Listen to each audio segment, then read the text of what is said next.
Welcome in, everybody. It's time for Dreamcasters. How are you, Bill Cinque? I am okay, Devon O'Day. How are you? Pretty good, pretty good. It occurred to me today that, I had somebody who said, well, how do you ever work? You're always on social media, you know. And I said, but my work is this.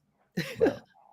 I've always wanted to be really creative with what I do, and Main Street Media has given me a chance to be really creative, but do all the fun things that I really love to do. So I get to visit with folks and be with folks Hmm. and kind of do what I enjoy, talking to people. I just love people. And I said, when your work looks like it's so much fun that you never look like you're working, I said I've achieved it. Yes. And that's kind of where I opened the little can of worms today about working the dream, how to work the dream, and how to the practical application of a dream, the practical part of it. How do you pay your bills while you're working on a dream? Hmm. You know, how do you Yeah. make sure that how do you measure the success of that dream? When have you achieved it? Well, these are great questions. And before we even get into that, I have a question. Okay. When the show opens and it says Dreamcasters with Bill Cinque and Devon O'Day, whose handwriting is that? I don't know. Because it's not mine. Because It's not mine either. if it was my handwriting, no one would know the name of the show or who we are because my handwriting's so bad. So whose ever handwriting that is, excellent work. I don't know if it's digital or otherwise. Well, let's just put it that way. It's Yeah. probably the program that I used to create that intro. Yeah. That's probably it probably is AI, because AI has better handwriting than both of us. Oh my We got goodness. Yeah. some fun people who are joining us. Elizabeth is here. Happy Dream Day. Yay. And Perry Armstrong, our poet laureate of Oh the yes. group, who has already left us a poem in the comments. Oh, Les, fantastic. Leslie watching from North Carolina. And Perry said, oh, happy O day. Wow. That's awesome. He's So on got fire already. I know. Everybody's already there. And I found, Bill has a book that I just think is fantastic. If you don't have it, if you have not listened to it in the audio version, the audiobook version, it is fantastic. The Amazing Adventures of a Marginally Successful Musician, said very tongue in cheek, because Bill is very, very successful in what he does. And um, I just thought, every time I've read your book, there are things in it, and I go, these principles could be a template for any kind of dream, whether it's music or something else, because the way you went about it would work for anything. Well, I thank you for plugging the book and thank you for the high praise. When we talk about working a dream and we talk about the payoff, as you stated at the top of the show, you kind of have to define what's work and what's a payoff. If you're waiting for the payoff to be $1 million for your dream, that might be far-fetched. This conversation kind of reminds me of an interview that I saw with Michael Jordan. Michael Jordan, arguably, if not the best basketball player of all time, certainly in the top 5 for everybody. Mhm.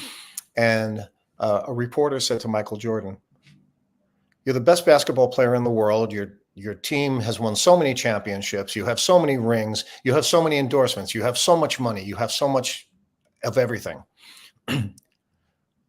I would love to be you for just one day." And Michael Jordan said, "No, that's unfair. Be me for a year. Be me that wakes up at 6 o'clock in the morning and hits the gym before he goes to practice. Be me who has to do interviews day after day. Be me who, after every game, has to sit in a hot tub and then get out and pack his knees with ice, right? No, don't everybody wants to be me for the last shot of the last game when we run off the court as being the heroes. Be me for the whole thing, right?" Wow. And it would change your perspective, because you know what? I got here. Yes, I am living the dream as the best basketball player in the world with the greatest team in the world. And yes, I drive a nice car and I have a big house. I didn't hit the lottery. This took a lot of work, and you have to maintain that work. It's not over once you get that first little door open. So I was thinking of that as you were mentioning the comments to open the show. Dreams, it takes work to get on the path to the dream. And Mhm. then if you get the dream, if there is such a thing as getting the dream, because you kind of, once you get it, you have to maintain it, right? So when you talk about the practical elements, we could talk about this for a long time. We could get a lot of input from our audience as to what it means. Is it work? How much work is it? Is it sweat? Is it money? I will tell you this, whatever your dream is, however hard you're working at it, as much time and effort as you're putting in, one of the biggest challenges, I'm not going to say obstacles, one of the biggest challenges in realizing your dream is patience. Mhm. Because you'll find that you look at the calendar and you'll say, it's been days and weeks and months, and I've spent so much time, and I sent out resumes, or I planted these things in the garden, or I invested this money, or I have that car in the driveway that I have up on cinder blocks that I've been working on for 6 months. There are going to be times when you're doing everything you can, and it's just not there yet. And you just have to show tremendous patience, out of control, out of the box patience, the amount of patience that you never thought you had. You can't overcome everything with money or energy. Sometimes you just have to sit. The world is not waiting on you. Sometimes you have to wait on it, right? Oh, that's right. Gary West has weighed in, and I gotta share what he has several things that I thought is really good. You knew we knew that this was going to really spark some stuff Yeah. with the audience. You guys are incredible. Gary says, "I go to bed, envision what you want to happen." That's a great part of working the dream. Envision it, see it. For me, it starts in your mind. I also have a yellow legal pad beside my bed with my dream. Then my Mm-hmm. goal is to get to that dream. I have made dreams come true. Gary, that is incredible. But listen to this dream that he made come true. I became a race car driver at a high level at 58 years old. I played drums on the Grand Ole Opry for 15 years. Wow. Persistence in your vision. Yeah, Gary, you probably need to write a book yourself because that is pretty darn incredible. You guys are just amazing with how you do and how you work, and you guys have some of the best advice. Elizabeth says patience and hard work are required. I am blessed to be living my dreams, and I definitely work hard every day. Attaining a goal doesn't mean we get to stop working at it. Oh, that's what you're saying. It's like the maintenance of a dream. Yeah. Well, see that this audience gets it. I mean, I'm happy to see that that we're Mm. off, we're off and running already. Um, your friend Gary there, it's not only that it's two different dreams. I mean, they're incredibly different. They are different ends of the spectrum, and that's brilliant because as different as race car driving and musicianship could be, they stem from the same work ethic, Yeah. right? I mean, you're putting in the time, and you're, boy, talking about, I was going to say grabbing the wheel, but in this case, literally, right? You're Yeah. you're in control of your own destiny, so to speak. Um, Mm. that's It's fantastic, and it doesn't happen without that kind of singular vision. Mhm. Now, I guess if he's talking about two different things, he has to be singular over here and then over here and be singular. Yeah. Um, but it is, Gary see this the parallels in music and yeah, racing. Yeah. no, it's Uh, brilliant. Good for you. yeah. And Perry says, we argue that Michael Jordan is the best. He never bragged about being the best because we witnessed what he accomplished, not like the crybabies that you see now who complain when things don't always go their way. See, Well, yeah, I mean, I guess the crybaby as it was, I guess didn't realize the dream. Now let's look at that for just 1 second. If we continue this basketball analogy, mm-hmm. if there is a really good player at a professional basketball level and he's still crying about something, well, being the last man chosen for the NBA would still be a lot of people's dreams. Mm-hmm. That would fulfill a lot of people's dream. If you're there and you're still crying, I guess that's not his dream. I guess that's his job. His job is to be a basketball player, but that's not his dream. That's the way I would Ah, interpret that, right? If the he's still difference, crying, yeah, the difference between a dream and a job. yeah, maybe he got there and it wasn't exactly what he thought it would be. There is an organization that hired me back at its inception, and they hired me, and I was to do radio in a, and I call it in a test tube. It was all voice tracked, and I was bored out of my mind. I was absolutely bored out of my, and it became a job. I love radio more than most people ever do. I love it, but I love radio that's live and it's on the, fast moving, and it's always living on that edge of not having dead air and that kind of thing. So when I was in there, and I just redo it, just do it again. And there's no reaction. There was no phone. There was no interaction. I love the interaction on this show. That's what keeps me excited about stuff. And it wasn't my dream to work just to be heard on the radio. I wanted to do radio. Anyway, Gary, thank you so much. By the way, I love you, Devon. Listened to you since I was young, and I moved to Nashville in 1988. Oh, that's so sweet. Talk about your longtime listener. I know. I'm telling you, because I started in 86 when I was in Nashville working on the air. Perry says, I worked at lawn maintenance and landscaping because of the end results. Often I would take pictures because of the beautification process. I love that. And Leslie says, I was 50 and decided if I didn't make my dream come true to live and work in Germany that I had been dreaming all my life, I never would. So I requested a transfer and lived there for the 5.5 years before I retired. It was just as amazing as I dreamed. Wow. Look at the courageous people we have that are watching this. And Leslie, I didn't know that about you. I knew that you worked in Germany, but I didn't know the rest of the story, as Paul Harvey would say. And Michelle, hi, good to have you here. Yeah, well, I think isn't everything that we've seen so far is the essence of visualization. And it's interesting. I guess it was Perry was talking about landscaping and beautification. You and I have used the garden metaphor many times on the show about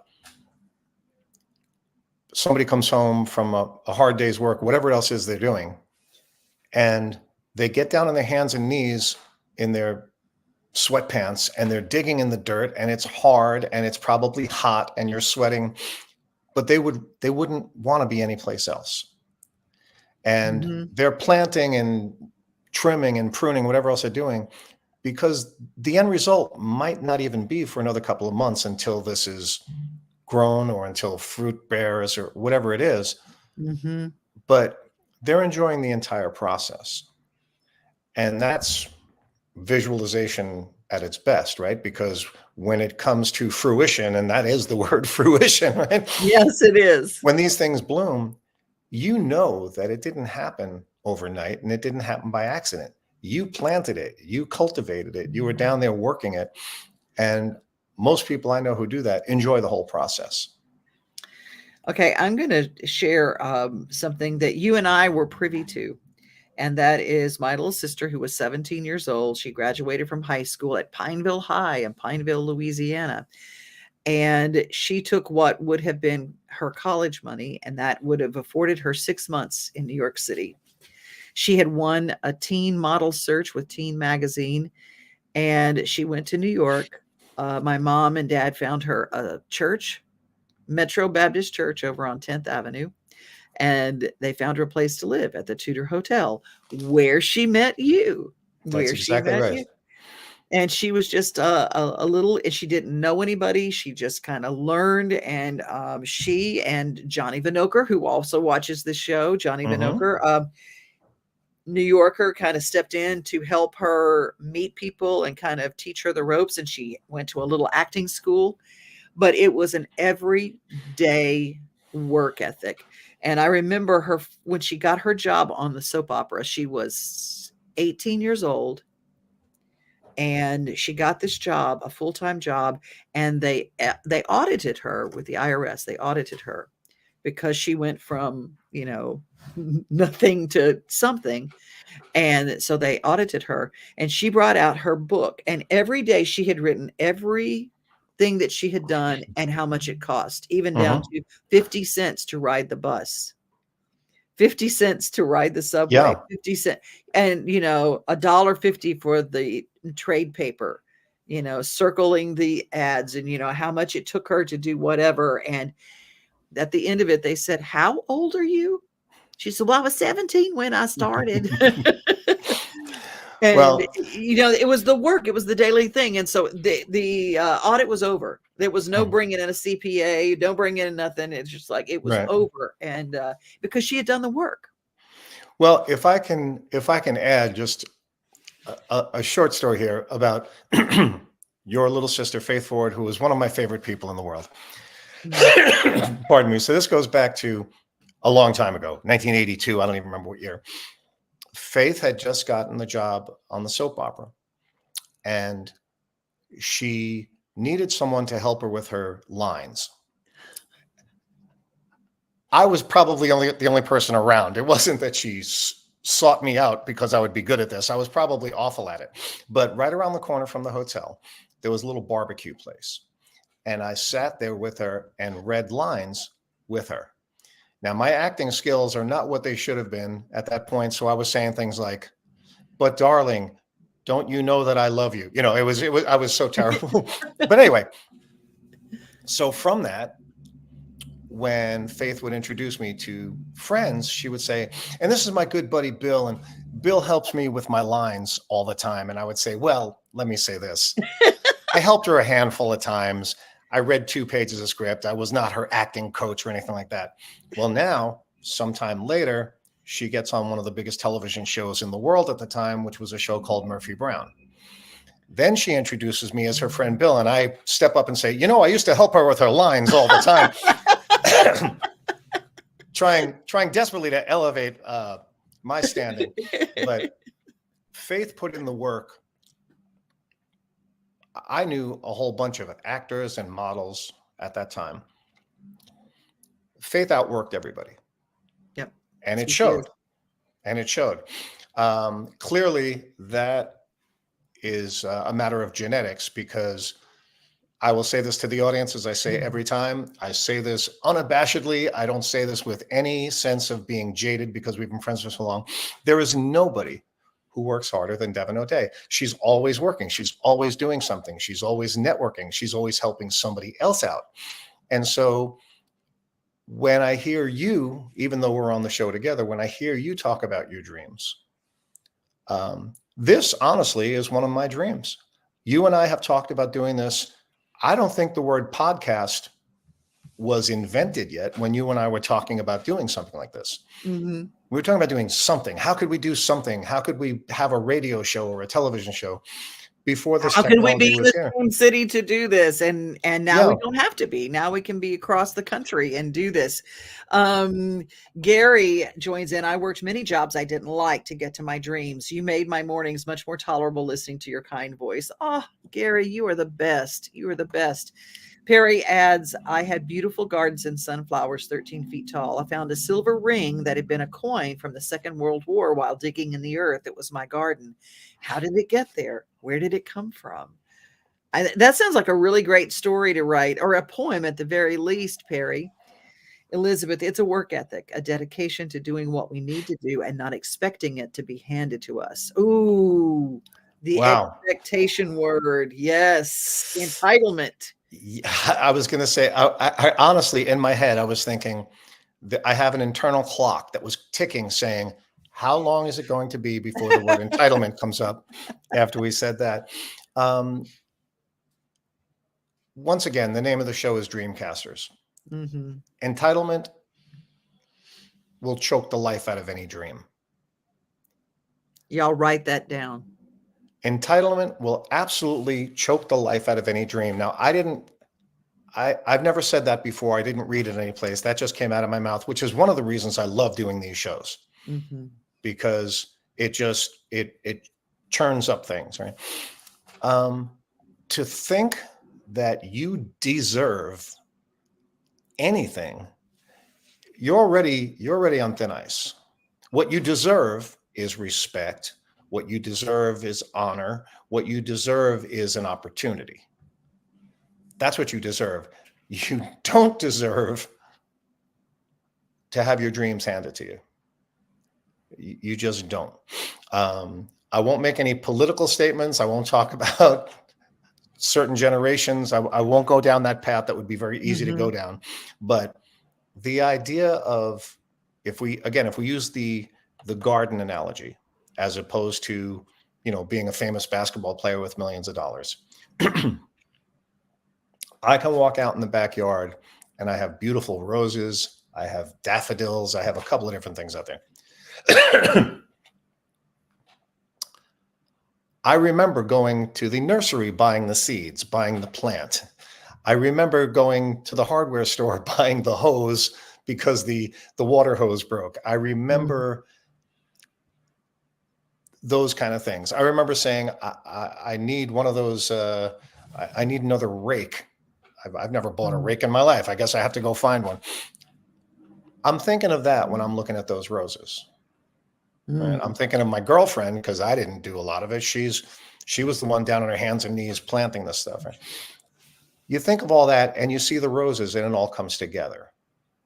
You put in the work, you put in the time, you had a vision, you made it. You went out there when it was so dry, because we live in California, that you had to water it twice. You were out there cultivating, you were working it. You are not entitled to that. You don't just wish that to be and it becomes so. It takes work, and we're saying the same thing a couple of times, but I think it bears repeating. You're right. Entitlement is just it's the death knell to this kind of thinking. You'll never get any place if you think it's going to show up on your doorstep. Hey, Johnny. Can you believe that? We were just talking about you, JV. We're just talking about you and what an important role you played in Faith's career. And Johnny has a new book. He should be a guest on one of our shows, because if anybody is a Dreamcaster, Johnny Vanoker is. I would say so. A life coach, and he's got an incredible business and a visionary. And he was part of our original New York little nugget of people that met in that little time period. Perry says, I have used the word entitlement in many of my poems. Oh, I bet you have, because it's a big word right now.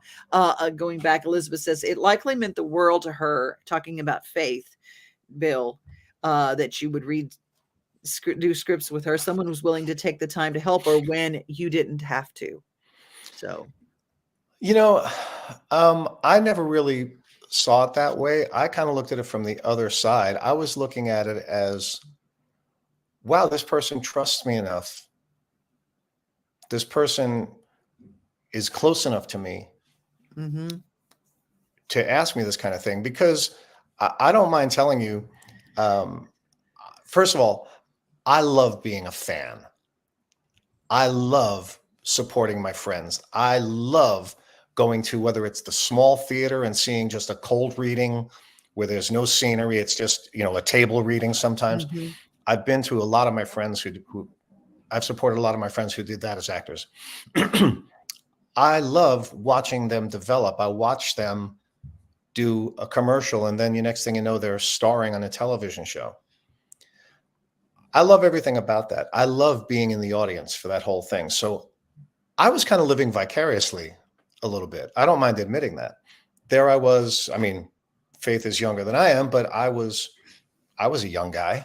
And for me to turn on the television 3 days later and say, hey, that actor is saying, I was saying that stuff in a barbecue place on Saturday night, and here it's Wednesday, it's on television. Yeah. It was exciting for me. There was a little touch of I'm connected to something, Oh, that's brilliant. But you actually opened up a little can there that I think is really cool. That there's a thing that I've always done what I do because I love being a fan as well. I love I love the people who sing music. I love the people who write music. I absolutely love that. And there's something that happens to some people when they want to do something, they stop being a fan of other people, which discounts the greatest school you could ever attend. Hmm. It literally takes away the greatest school you could ever attend, because being a fan of someone, you learn how they do it. You watch how they do it. You watch how, if they are successful doing something you want to do, Hmm. they are your best teachers in on and off the set, so to speak, Yeah. in and out of the business. You're not their competition. They are your school. And when I hear songwriters all the time, they go, I don't want to go see a songwriter show. Well, guess what? The people who are very successful Hmm. do go, and they develop their camaraderie with people who do what they do. They develop a camaraderie with people who are better than they are. They give of themselves to people who are not as good as what they are yet. They give back to the youngsters who are coming up. Gary says, if I might add, it is very, very important to have good people around you, positive people that support you. I'm not saying who blows smoke to you, but people who are uplifting. Having a supportive person in your life is imperative. Momentum and energy is important. Ooh, that, Gary, I'm so glad you joined the show today, because what you're offering is fantastic. Yeah, he's got Mhm. he's got the speed and the rhythm thing at both ends, right? He's got Yeah, the I know. car and the drumming thing. Yeah, as far as surrounding yourself, I can say this from the musical community. Uh, I would never drop names for the sake of dropping names, but Right. we have our little what we call the bass bros, right? The bass brothers, our Yeah. bass player friends, and everybody's working with some pretty high profile people. Anytime anybody gets a gig, we all applaud. We all put on Facebook, hey, my good friend just did this, my good friend Yeah. just did that. I get calls constantly from bands that say, hey, can you do some recording with us? And I'll say, sure. Where did you get my name from? And they'll say, for instance, one of the folks in Nashville, a good friend of mine, great bass player, incredibly talented guy, John Billings. If you ever Mhm. see John, John has played bass for a lot of people, including the Monkees. He's still with Mickey Dolenz. He played with Donna Summers. I mean, it's just phenomenal. People that I don't even know will say, well, no, John asked me to give you a call, right? We're all looking out for each other. We're all elevating each other. We Mhm. all think the world of each other. And that, again, is part of the dream, because I love the fact that I can recommend somebody for a job knowing that they're going to knock it out of the park. Oh, yeah. Who loses? Everybody's better off. The person who hired them, they're better off. The guy who got the gig, he's better off. I'm better off because I look pretty good in their eyes, right? It's a win-win, win-win, win all the way down the line. And it's because you've removed the ego from all of this. You've removed the competition. You've removed the sense of entitlement. Everybody's in it to win it. And when we have somebody write in and say, surrounding yourself with good people, yeah, and you utilize those good people. That's right. Get everything you can out of the situation, make it good for everybody. Relationship, relationship, relationship. That's the best way to work. We're coming to a close, but Candy Seaton just joined us. And last word from Perry says, I remember going to Walmart in Florida buying those tiny cacti. When we were leaving, some had grown to 5.5 feet tall in the huge pots planted in colored sand, surrounded by seashells. You take something tiny, nursing and transplanting it, seeing what it would become. It became as a child or a pet that you see what it became. So I love that. I love that. And oh, Candy says, I've been a fan of Devon since I first met her, and I've loved seeing how she has changed and grown through all the different modalities she navigates in. Thank you, Candy. Well, I think the same. But Candy, Candy has done some amazing things. She is working into her coaching business, and she has some really incredible things. You can follow her on Facebook, and she does some really wonderful, wonderful programs, just like we're doing. Her lives are really great. It's what I watch her lives to relax. It makes me feel all relaxed. Well, you guys, we've come to the end of a broadcast day. We're going to be back with you next Tuesday with Dreamcasters around noon. And Bill, what you got ready for the rest of the day? Well, I have a pretty busy week coming up, so I'm going to be learning music. I'm playing with Lawrence Juber, who is the guitar player for Paul McCartney and Wings. Uh-huh. Oh, And yeah, yeah, he has a band called Airfoil, of which I'm singing and playing bass proudly. yeah. And we'll be playing in Santa Barbara, and then down in Orange County in Los Angeles, and then in Santa Monica, which is all within about 2 or 3 hours of the Los Angeles area. So I'm going to be doing that. So I'll be spending the next 24 hours learning a lot of songs. And That's what I'll be doing. Yeah. you very, very much will. Okay, I got to say this because Gary's been so great today. He says it's a great show. He says, I got my best gigs because of people I know. I never got a gig from an audition. I played drums for Little Jimmy Dickens for 12 years. I love that, Gary. I Good love shooting. it. Well, you guys join us next time. And thank you so much for being with us. Bill, you have a great rest of your busy, busy week. And the same to you. And thank you, everybody, for tuning in. We'll see you in 7 days. Okay.